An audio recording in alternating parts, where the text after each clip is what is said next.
سیدنا حضرت عیسیٰ علیہ السلام اللہ تعالیٰ کے جلیل القدر اور اولو العزم رسول اور انبیاء ہیں۔ بنی اسرائیل میں جاری رہنے والا یہ سلسلہ نبوت آپ پر ختم کر دیا گیا۔ آپ سلسلہ انبیاء بنی اسرائیل کے جس طرح خاتم ہیں، اسی طرح آپ صلی اللہ علیہ وسلم سب انبیاء و مرسلین کے خاتم ہیں، اور آپ پر ہر قسم کی نبوت کا سلسلہ ختم کر دیا گیا۔ آپ صلی اللہ علیہ وسلم اور حضرت عیسیٰ علیہ السلام کے درمیان کوئی اور نبی نہیں آیا۔ بنی اسرائیل میں حضرت عمران جو حضرت مریم علیہ السلام کے والد اور حضرت عیسیٰ علیہ السلام کے نانا تھے، اپنی نیکی اور شرافت کی بنا پر لائق احترام بزرگ تھے۔ آپ کی اہلیہ حضرت حنا بھی خدا ترس اور پرہیزگار خاتون تھی، اور پوری قوم ان دونوں کے زہد و تقوی اور شرافت و طہارت سے واقف تھے۔ حضرت عمران کے گھر اولاد نہ تھی۔ حضرت حنا کی خواہش تھی کہ ان کے گھر اولاد ہو۔ ایک مرتبہ حضرت حنا صحن میں چہل قدمی کر رہی تھی، اتنے میں دیکھا کہ ایک پرندہ اپنے بچے کو کھانا کھلا رہا ہے۔ حضرت حنا یہ دیکھ حالت اضطراب میں بارگاہ الہی میں دعا کے لیے ہاتھ اٹھا دیا اور عرض: اے میرے پروردگار، اسی طرح مجھ کو بھی اولاد عطا کر کہ وہ میرے آنکھوں کا نور اور دل کا سرور بنے۔ ان کی دعا قبول ہوئی اور حضرت حنا نے چند روز بعد محسوس کیا کہ وہ حاملہ ہیں۔ حضرت حنا کو اس احساس سے اس قدر مسرت محسوس ہوئی کہ انہوں نے نظر مان لی کہ جو بچہ پیدا ہوگا میں اس کو ہیکل سلیمانی یعنی مسجد اقصی کی خدمت کے لیے وقف کر دوں گی۔ جب مدت حمل پوری ہو گئی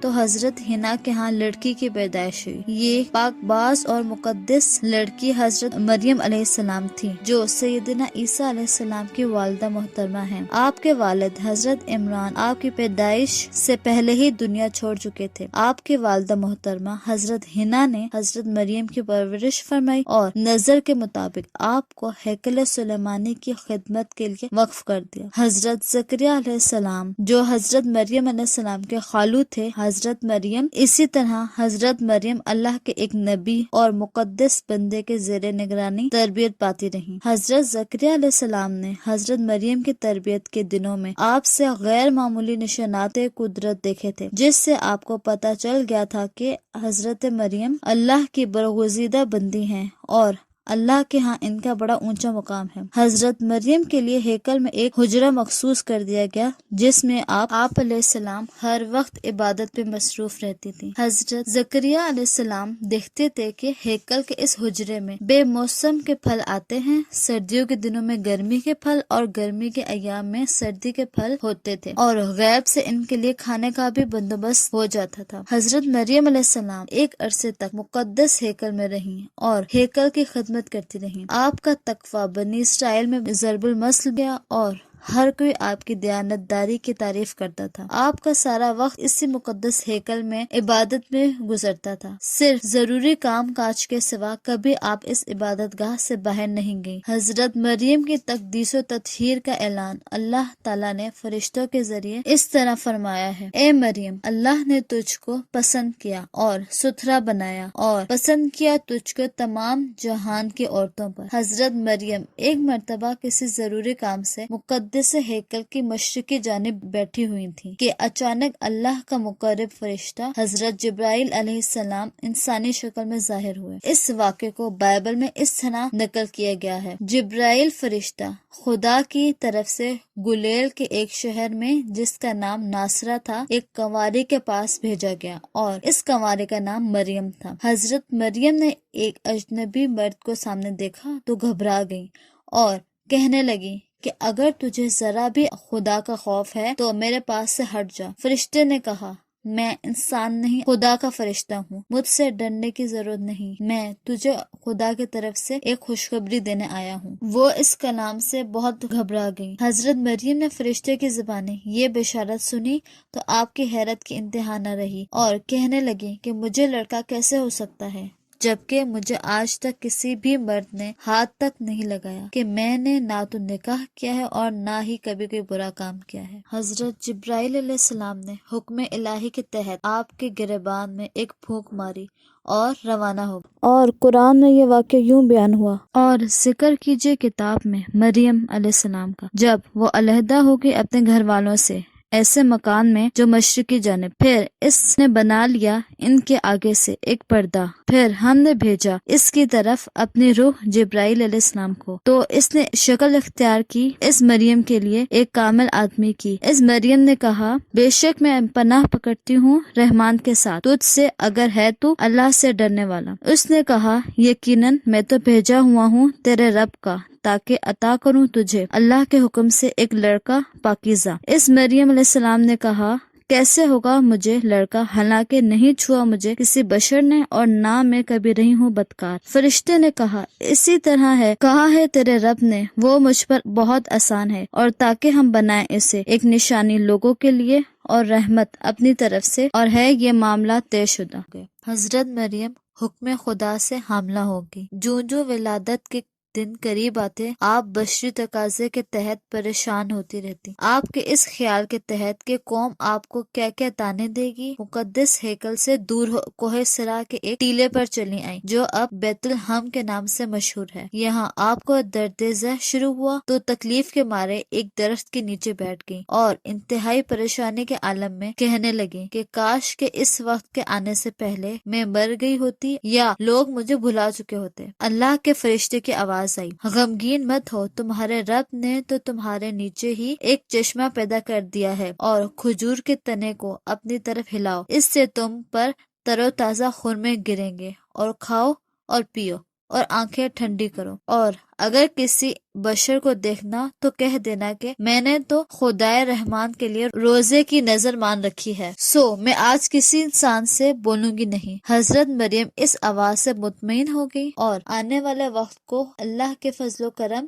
اور اس کی مشیت پر چھوڑ دیا، یہاں تک حضرت عیسیٰ علیہ السلام کی ولادت باسعادت ہوئی۔ پھر آپ حکم الہی کے تحت اپنے بچے کو گود میں اٹھائے اپنے لوگوں میں آئیں۔ لوگوں نے جب آپ کے ہاتھ میں بچہ دیکھا تو پکار اٹھے کہ اے مریم، یہ کیا ہے؟ نہ تیرا باپ ایسا تھا اور نہ تیری ماں نے کبھی ایسا کام کیا ہے، تجھے کیا ہوا کہ تو یہ بچہ اس طرح بغیر نکاح کے لے آئی ہے؟ حضرت مریم بجائے اس کے کہ خود جواب دیتی، آپ نے بچے کی طرف اشارہ کیا کہ اس سے پوچھو۔ لوگوں نے کہا، ہم اس دودھ پیتے بچے سے کیسے بات کر سکتے ہیں؟ اس وقت بچہ بول پڑا، فرمایا، میں اللہ کا بندہ ہوں، اس نے مجھے کتاب دی اور اس نے مجھے نبی بنایا، اور اسی نے مجھے بابرکت بنایا میں جہاں کہیں بھی ہوں، اور اسی نے مجھے نماز اور روزہ کا حکم دیا جب تک میں زندہ رہوں، اور مجھے میری والدہ کے ساتھ نیکی کرنے والا بنایا، اور مجھے سرکش و بدبخت نہیں بنایا، اور میرے اوپر سلام ہے جس دن میں پیدا ہوا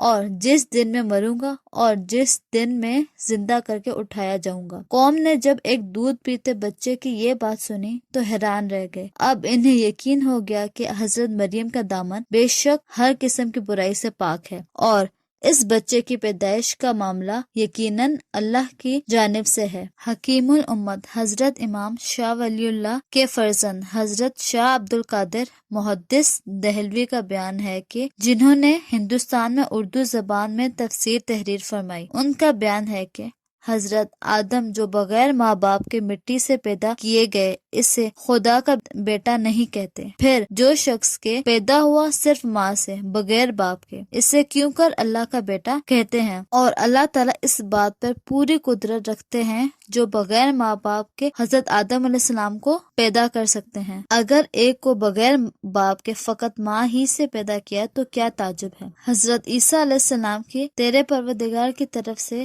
پھر مت رہ تو شک لانے والوں سے، یعنی حضرت عیسیٰ علیہ السلام کے پیدا ہونے میں بغیر باپ کچھ شبہ نہیں۔ حضرت عیسیٰ علیہ السلام بڑے حسین و جمیل تھے، آپ کا قد میانہ تھا، جسم مبارک صاف اور شفاف اور سرخ سفید تھا۔ آپ صلی اللہ علیہ وسلم نے آپ کو معراج کی رات دیکھا تھا۔ حضرت ابو ہریرہ سے روایت ہے کہ آپ صلی اللہ علیہ وسلم نے حضرت عیسیٰ علیہ السلام کے تذکرے میں فرمایا، حضرت عیسیٰ علیہ السلام نازل ہوں گے، جب تم ان کو دیکھو تو پہچان لینا ان کا قد میانہ ہوگا اور رنگ سرخی اور سفیدی ملا ہوگا۔ صحیح بخاری کی حدیث ہے۔ حضرت عبداللہ بن عمر سے روایت ہے کہ آپ صلی اللہ علیہ وسلم کا ارشاد ہے۔ صحیح مسلم کی حدیث میں آتا ہے کہ آپ صلی اللہ علیہ وسلم کے صحابی حضرت عمر بن مسعود کی شکل و صورت حضرت عیسیٰ علیہ السلام سے بہت ملتی تھی۔ حضرت عیسیٰ علیہ السلام نے ماں کی گود میں ہی اپنی نبوت کا اعلان فرمایا تھا اور صاحب کتاب رسول ہونے کی خبر دی تھی۔ آپ جس قوم قوم میں آئے تھے وہ بنی اسرائیل تھی۔ خدا نے آپ کو اسی قوم کی اصلاح اور ہدایت کے لیے مبعوث فرمایا اور دلائل اور معجزات دے کر بھیجا۔ آپ نے فرمایا کہ میں اپنی قوم کی کھوئی ہوئی بھیڑوں کو جمع کرنے آیا ہوں۔ اس وقت یہود کے عقائد اور اعمال کا حال یہ تھا کہ وہ مشرکانہ عقائد کو اپنے مذہب کا حصہ بنا چکے تھے۔ جھوٹ، برائی، حسد، دولت کی لالچ میں جا پسندی کا پوری طرح شکار تھے اور ہر قسم کی روحانی اور اخلاقی بیماریوں میں نے انہیں اپنے گھیرے میں لے رکھا تھا، یہاں تک کہ اپنے خواہشات کی تکمیل کے لیے اللہ کے کلام اور اللہ کے قوانین کو لفظاً اور معناً بدلنا ایک معمولی بات سمجھتے تھے۔ حضرت عیسیٰ علیہ السلام نے اس قوم کو مخاطب کرتے ہوئے کہا، اے لوگو، اللہ نے مجھے اپنی رسالت کے لیے چنا ہے، میں اللہ کا بندہ ہوں، میں اللہ کا رسول ہوں، تمہاری طرف بھیجا گیا ہوں۔ اللہ کا خوف کرو اور میری اطاعت کرو۔ میں اللہ کی کتاب تورات کی تصدیق کرتا ہوں اور اللہ نے مجھے انجیل عطا فرمائی ہے، مجھے نشانات اور معجزات دے کر بھیجا ہے۔ سو میری بات مانو گے تو کامیاب ہو جاؤ گے، ورنہ ناکامی تمہارا مقدر بنے گی۔ یہود نے جب آپ کی زبانی یہ بات سنی تو آپ کے جانی دشمن ہو گئے اور وہی طریقہ اختیار کیا تھا جو ہر زمانے میں منکرین کا طریقہ رہا ہے۔ آپ علیہ السلام کی تکذیب کے ساتھ ساتھ آپ کا مذاق اڑایا گیا اور آپ کے نشانات کو کھلا جادو کہا گیا۔ آپ کی دعوت تبلیغ کی راہ میں رکاوٹیں کھڑی کی گئی اور آپ کے مخالفت کے لیے ہر مکروہ طریقے اپنائے گئے، اور نہ صرف آپ پر بلکہ آپ کے والدہ محترمہ پر بھی طرح طرح کے الزامات اور تہمات لگائے گئے۔ قرآن کریم میں مختلف مقامات پر اہل یہود کی ضد اور عناد اور ان کی شرمناک حرکتوں اور خطرناک شرارتوں کو بیان کیا گیا ہے۔ ان کی بغاوت اور سرکشی کا نتیجہ یہ نکلا کہ اللہ تعالیٰ نے ان کے دلوں پر مہر لگا دی اور پھر ان میں بہت ہی تھوڑے لوگ ہدایت کے راہ پر آئے۔ سورہ نساء آیت نمبر 155 میں ارشاد فرمایا گیا، بلکہ اللہ نے ان پر مہر لگا دی، یہ بسبب ان کے کفر کے وہ ایمان نہیں لاتے، مگر کم نیز بسبب ان کے کفر کے اور بسبب ان کے مریم علیہ السلام پر بہتان عظیم رکھنے کے۔ زمانہ قدیم سے اللہ کی یہ سنت چلی آ رہی ہے کہ جب کسی قوم کی ہدایت کے لیے نبی اور رسول مبعوث فرمائے گئے تو اللہ کی جانب سے دلائل اور معجزات نوازا جاتا ہے۔ وہ جہاں اللہ کے وحی اور پیغام سے زندگی کے طور و طریقے سکھاتے ہیں، وہاں دوسری جانب معجزات کے ذریعے اپنی صداقت اور اللہ کی طرف سے بھیجے جانے کا ثبوت بھی فراہم کرتے ہیں۔ اسی طرح اللہ تعالیٰ نے ہر پیغمبر کو اسی قسم کے معجزات اور نشانات عطا فرمائے ہیں جو اس زمانے کی مناسبت سے ہوتے ہیں۔ چنانچہ حضرت داؤد علیہ السلام کو پرندوں کی بولیاں اور تسخیر جن و انس اور لوہے کا ہاتھ میں نرم ہو جانا، اسی طرح حضرت موسیٰ علیہ السلام کو 9 معجزے عطا کیے گئے، جن میں 2 عصا کا اژدہا بن جانا اور ید بیضا کو قرآن کریم نے بڑے نشان کہا ہے، اور آپ صلی اللہ علیہ وسلم کو قرآن جیسا عظیم الشان معجزہ عطا فرمایا گیا جس کے جواب سے عرب کے بڑے بڑے فصحاء عاجز تھے۔ اسی طرح حضرت عیسیٰ علیہ السلام کو جہاں انجیل عطا فرمائی گئی، وہاں اس زمانے کے مخصوص حالات کی مناسبت سے ایسے معجزات عطا فرمائے جو اس دور کے ارباب کمال اور ان کی پیروی کرنے والوں پر اثر انداز ہوئے، اور انہیں اعتراف کیے بغیر چارہ نہ ہوا کہ بے شک یہ اعمال ذاتی نہیں ہیں بلکہ اللہ کی جانب سے اس کے رسول کی تائید میں رونما ہوئے ہیں۔ بہت سے علماء کرام نے فرمایا ہے کہ ہر زمانے کے نبی کو اس کے زمانے والوں کی مناسبت سے خاص معجزات عطا فرمائے گئے۔ اتنا ہی نہیں بلکہ زمانہ میں جادو کا بڑا چرچا تھا اور جادو ڈال دینا بڑی تعظیم کی جاتی تھی، تو اللہ تعالیٰ نے یہ کسی طبیب یا قابل ترین حکیم کے بھی بس میں نہیں رہ گئی اور انہیں کامل یقین ہو گیا کہ یہ تو اللہ کا واحد و جبار کی طرف سے دیا گیا ہے، جادو ہرگز نہیں ہے۔ چنانچہ ان کی گردنیں جھک گئی اور انہوں نے اسلام کو زندہ کر لیا۔ آخر کار اللہ تعالیٰ کے پیدائشی نابینا کو حضرت عیسیٰ علیہ السلام کے زمانے میں طبیبوں اور حکیموں کا پرندہ بنا کر ماہر حکیم علم طبیعت کے پورے عالم اور لاجواب آپ کو وہ معجزے دیے گئے جن سے وہ سب عاجز تھے، جن میں مادر ذات اس وقت بالکل ایسے لوگ موجود تھے اور جن کے معالجے سے مریض کو شفا مل جاتی تھی، مگر حضرت عیسیٰ علیہ السلام نے ان لوگوں کے سامنے کسی اسباب و وسائل اور تدابیر اختیار کیے بغیر جب ان امور کا مظاہرہ کیا تو حق و باطل، ہدایت و ضلالت، نور و ظلمت بالکل واضح ہو گیا۔ جس شخص کے قلب میں حق کی طلب موجود تھی، اس نے اقرار کر دیا کہ بے شک اس قسم کا مظاہرہ انسانی طاقت سے باہر ہے۔ گزشتہ نبیوں کی طرح حضرت عیسیٰ علیہ السلام کی تائید و نصرت میں جاری ہوا ہے، مگر جن لوگوں کے قلوب میں بغض و عناد تھا، ان کے تعصب نے وہی کہنے پر مجبور کیا جو ان کے بیشتر منکرین انبیاء کے بارے میں کہتے رہتے تھے کہ یہ سب تو واضح جادو ہے۔ سیدنا حضرت عیسیٰ علیہ السلام کی دعوت و تبلیغ کے نتیجے میں آپ کی قوم آپ کی سخت مخالف ہو گئی اور آپ کے جان کی دشمن بن گئی۔ ان کی کوشش تھی کہ حضرت عیسیٰ علیہ السلام ان کے گھڑے ہوئے جھوٹے عقائد اور اعمال پر چلیں، اگر نہیں چلتے تو پھر انہیں راستے سے ہی ہٹا دیا جائے۔ انہوں نے مختلف طریقوں سے آپ کو جان سے مارنے کی کوشش کی، حکومت وقت سے ساز باز کر کے آپ کو شہید کرنا چاہا، مگر اللہ تعالیٰ نے آپ کو ان کے ناپاک ہاتھوں سے بچا لیا اور زندہ آسمانوں پر اٹھا لیا۔ لہٰذا اہل یہود آپ کو قتل کرنے کی سازش میں ناکام ہو گئے اور اللہ کی تدبیر غالب آ کر رہی۔ قرآن کریم نے بتایا کہ حضرت عیسیٰ علیہ السلام نہ تو کسی کے ہاتھوں قتل ہوئے اور نہ ہی انہیں کوئی صلیب پر لا سکا، بلکہ اللہ نے ان کو اپنی طرف اٹھا لیا۔ بے شک اللہ تعالیٰ بڑا زبردست حکمتوں والا ہے، جیسا کہ سورہ نساء آیت 157 میں ارشاد فرمایا گیا۔ اس میں جہاں آپ کی قتل کی نفی کی گئی ہے، وہیں یہ بھی بتا دیا گیا ہے کہ آپ کو صلیب پر لایا ہی نہیں گیا۔ یہاں قتل کی نفی کے ساتھ ساتھ صلیب کی نفی بھی کر دی گئی ہے تاکہ ہر قسم کا شک و شبہ ختم ہو جائے۔ حضرت عیسیٰ علیہ السلام کو اللہ تعالیٰ نے وفات سے صدیوں پہلے اس مقام قرب میں رہنے کی سعادت بخشی، لہٰذا آپ کا رزق بھی وہی ہے جو وہاں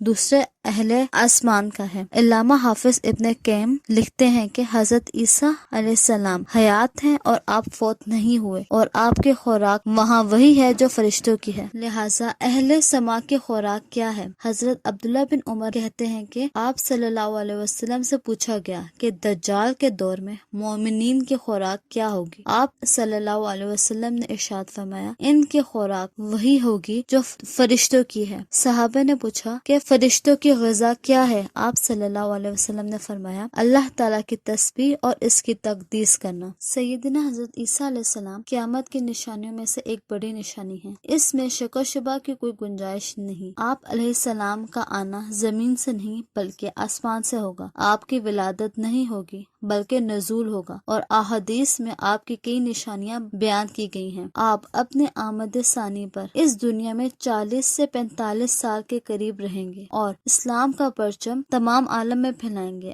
ہر جگہ اسلام کی حکمرانی ہوگی اور شریعت محمدیہ صلی اللہ علیہ وسلم کا نفاذ ہوگا۔ اللہ تعالیٰ نے آپ علیہ السلام کے ہاتھوں دین محمدی صلی اللہ علیہ وسلم کو دیگر سب ادیان پر غالب کریں گے، اور اس وقت اسلام کے سوا دنیا میں کے تمام مذاہب مٹ جائیں گے۔ اللہ تعالیٰ نے سورہ توبہ آیت 110 میں ارشاد فرمایا، اور بسبب ان کے کہنے کے یقیناً ہم نے قتل کیا مسیح عیسیٰ ابن مریم کو جو اللہ کے رسول ہیں، حالانکہ نہ انہوں نے قتل کیا ان کو اور نہ انہوں نے سولی پر چڑھایا ان کو، اور لیکن شبہ میں ڈال دیا ان کو، اور بے شک وہ لوگ جنہوں نے اختلاف کیا اس کے بارے میں البتہ شک میں ہیں ان کی بابت، نہیں ہے ان کے پاس ان کی بابت کوئی علم سوائے ظن کی پیروی کے، اور نہیں انہوں نے قتل کیا اس کو یقینی طور پر۔ حضرت جابر بن عبداللہ رضی اللہ تعالیٰ عنہ اس آیت کے سلسلے میں فرماتے ہیں، اسلام کی یہ عالم غیر شان حضرت عیسیٰ علیہ السلام کے نزول پر ظہور میں آئے گی، اور آپ علیہ السلام کے آنے پر کفر کی شوکت ختم ہو جائے گی۔ حضرت نواس بن سمعان کہتے ہیں کہ آپ صلی اللہ علیہ وسلم نے دجال کا ذکر کرتے ہوئے ارشاد فرمایا، اللہ تعالیٰ حضرت عیسیٰ علیہ السلام کو مبعوث فرمائیں گے، آپ دمشق کے مشرقی سفید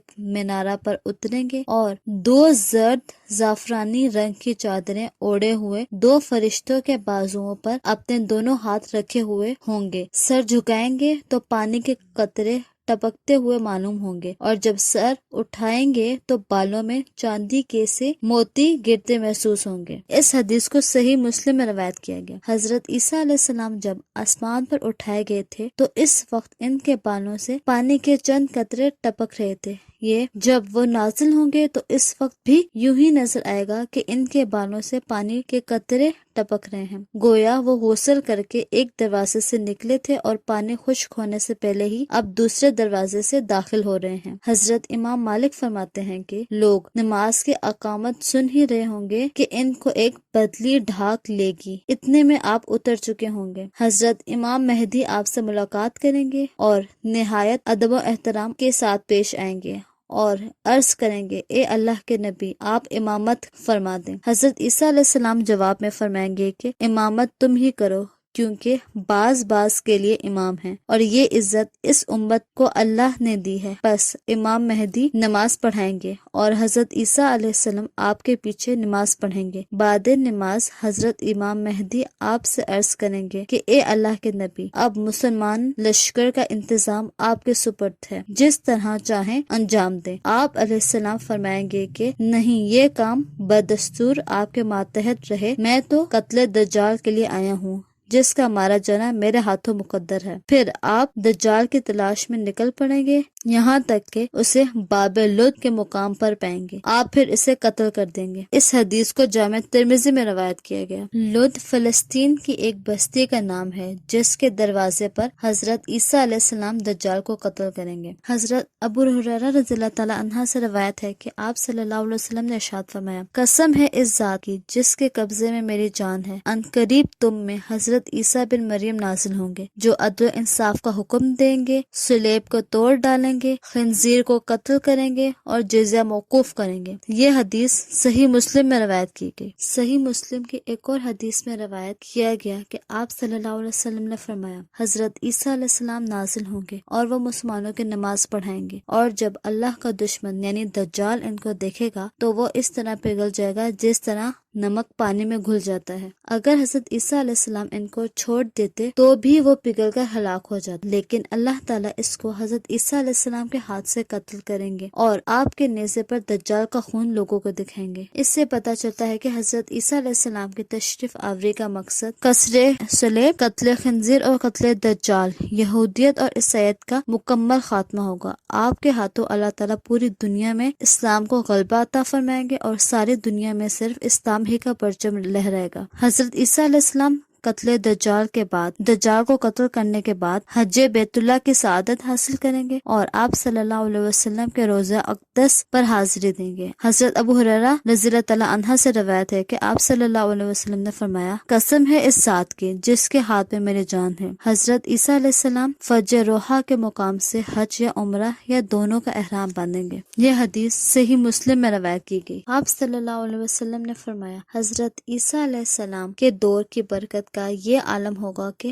لوگوں کے قلوب پاکیزہ ہو جائیں گے، نیکی کی فضا عام ہوگی، لوگوں کے روحانی امراض نہ ہونے کے برابر ہوں گے، لوگوں کے قلوب سے کینہ، بغض اور حسد نکل جائے گا۔ یہ حدیث مسند احمد میں روایت کی گئی۔ مسند احمد، سیدنا حضرت عیسیٰ علیہ السلام اللہ کے پیغمبر ہیں اور صاحب کتاب رسول ہیں۔ آپ کو انجیل دی گئی، پھر آپ نے اپنے دور میں تورات و انجیل کے احکام نافذ کیے اور اسی کے مطابق فیصلے کیے۔ بنی اسرائیل کی کھوئی ہوئی بھیڑوں کو انہی احکام کے روح سے واپس لاتے رہے، لیکن جب آپ قرب قیامت تشریف لائیں گے تو آپ تورات و انجیل کے احکامات کا نفاذ نہیں کریں گے، بلکہ آپ شریعت محمدی صلی اللہ علیہ وسلم کا اتباع کریں گے اور اسی کے مطابق فیصلے فرمائیں گے، کیونکہ یہ دور محمدی صلی اللہ علیہ وسلم ہوگا۔ اب حضور خاتم النبیین کا سکہ چلے گا اور شریعت محمدی صلی اللہ علیہ وسلم کا فیصلہ اللہ کے ہاں قبول ہوگا۔ حضرت عیسیٰ علیہ السلام شریعت محمدی کے مطابق فیصلہ کریں گے۔ نکاح کرنا انبیاء کرام کی سنت اور ان کا طریقہ رہا ہے۔ سیدنا حضرت عیسیٰ علیہ السلام اپنے پہلے دور میں شادی نہ کر پائے تھے، تاہم اس میں شک نہیں آپ اپنی آمد ثانی پر نکاح فرمائیں گے اور آپ کے ہاں اولاد بھی ہوگی۔ حضرت عبداللہ بن عمر رضی اللہ تعالی عنہ سے روایت ہے کہ آپ صلی اللہ علیہ وسلم نے فرمایا، حضرت عیسیٰ علیہ السلام زمین پر اتریں گے، پھر آپ کی شادی ہوگی، آپ کے اولاد بھی ہوگی اور یہاں آپ 45 سال تک ٹھہریں گے۔ حضرت عیسیٰ علیہ السلام کے آمد کے جو مقاصد قرآن اور حدیث میں بیان فرمائے گئے ہیں، آپ اپنے تمام مقاصد کو کو بخوبی سر انجام دیں گے اور پوری دنیا اور آپ اپنے مقاصد میں پوری طرح کامیاب ہوں گے۔ آپ 40 سے 45 سال زمین پر رہیں گے۔ بعد ازاں کلو نفس ذائقۃ الموت کی منزل سے آپ کو بھی گزرنا پڑے گا اور آپ صلی اللہ علیہ وسلم کے حجرہ شریفہ میں روضہ مطہرہ کے بالکل قریب دفن کیے جائیں گے۔ حضرت عبداللہ بن عمر رضی اللہ تعالی عنہ سے روایت ہے کہ آپ صلی اللہ علیہ وسلم نے فرمایا کہ میرے بھائی حضرت عیسیٰ زمین پر اتریں گے، آپ کی شادی ہوگی، آپ صاحب اولاد ہوں گے، پھر آپ کا انتقال ہوگا اور آپ کو میرے پاس دفن کیا جائے گا۔ بس میں اور حضرت عیسیٰ علیہ السلام قیامت کے دن ایک ہی جگہ سے اٹھیں گے۔ سابقہ آسمانی کتابوں کے عالم اور صحابی رسول صلی اللہ علیہ وسلم حضرت عبداللہ بن سلام فرماتے ہیں کہ تو رات میں بھی آپ صلی اللہ علیہ وسلم اور حضرت عیسیٰ علیہ السلام کے دفن ہونے کی ایک ہی جگہ کے مدفون ہونے کی ایک ہی جگہ کا ذکر ہے۔ اس حدیث کو جامع ترمذی میں روایت کیا گیا۔ حضرت عیسیٰ علیہ السلام کے انتقال کے بعد پھر آہستہ آہستہ دنیا میں شر و فساد پھیل جائے گا۔ حضرت عیسیٰ علیہ السلام کے انتقال کے بعد پھر آہستہ آہستہ دنیا میں شر و فساد پھیل جائے گا، نیکی کی جگہ بدی اور خیر کی جگہ شر آئے گا، یہاں تک کہ قیامت کے دن سور پھونکا جائے گا اور دنیا آخر کار اپنے انجام کو پہنچ جائے گی۔